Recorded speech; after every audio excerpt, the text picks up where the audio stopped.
Good morning, class. I'm going to show you how you can make your ePortfolio picture satisfy the requirements for this assignment and do it at home using the Pixlr photo editor online.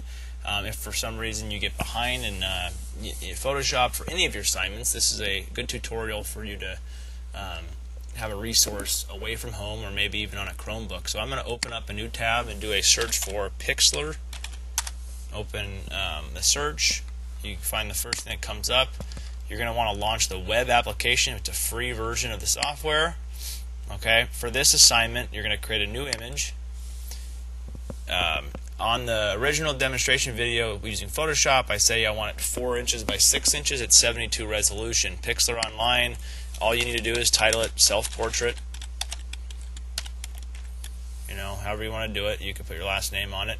Your size, if you type it in, is going to be 288, and the height is going to be 432. That essentially is 4 inches wide by 6 inches tall at 72 resolution, because they use pixels to measure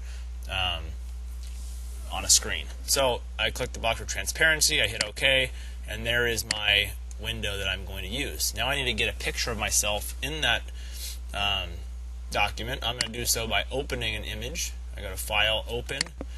I will find a picture of myself on the computer that I would like to use for this application. You can see I have a couple options on my computer. And let's just go ahead and find, just use this one for the time being. I'm going to open it. It's a high resolution picture. I need to get this layer, okay, into this smaller window here. So an easy way to do it is select here. I can click on the blue area with my left mouse click and drag it into this box and release. And now it's in that document. I can close this down. Notice how it's fully zoomed in. It's because it's a higher resolution photo than it is how I set up the document of self-portrait. So I need to do a transform. So if I go to Edit, Free Transform, you're going to see a box appear. If I'm going to hold down the Shift button, I can then resize this image that I pulled up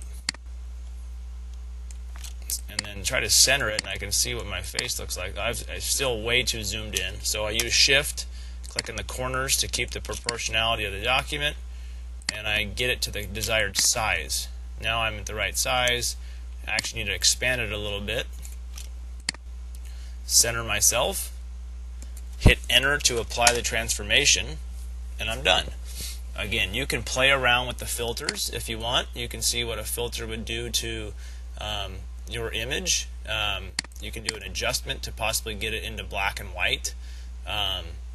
But again, it's totally fine just having a basic kind of mug shot kind of thing so you can see who you are and who that portfolio belongs to. When I'm finished, I go to File, Save. And Pixlr gives you some options. If you have a Pixlr account, you can save it to your Pixlr library. You can save it to Flickr or Picasa. For this sake, I'm going to save it to my computer. I'm going to make sure I title it. We're going to save it as a JPEG for this assignment. I hit OK, and it's going to prompt me to where I want to save it. If you're at home, save it to your documents or your pictures. Make sure you know what this is going to be called. And you can find it somewhere on your home computer, so you can upload it to your Google Drive and bring it to school or put it up on your website. If you're at school, remember, we have to save it to your Z drive. I'm going to hit Save. Image is done. I can close down this application. All right, now I'm at my website. Okay, if I was at home, it's pretty easy. I go up here to the Edit tool. I go to Insert, Image, and I will find that image from my home computer that I saved to, and it should be this one. It's the right format. Hit Open. I hit OK, and there's my right side. I can center this, hit Save, and I've added a self-portrait to my ePortfolio.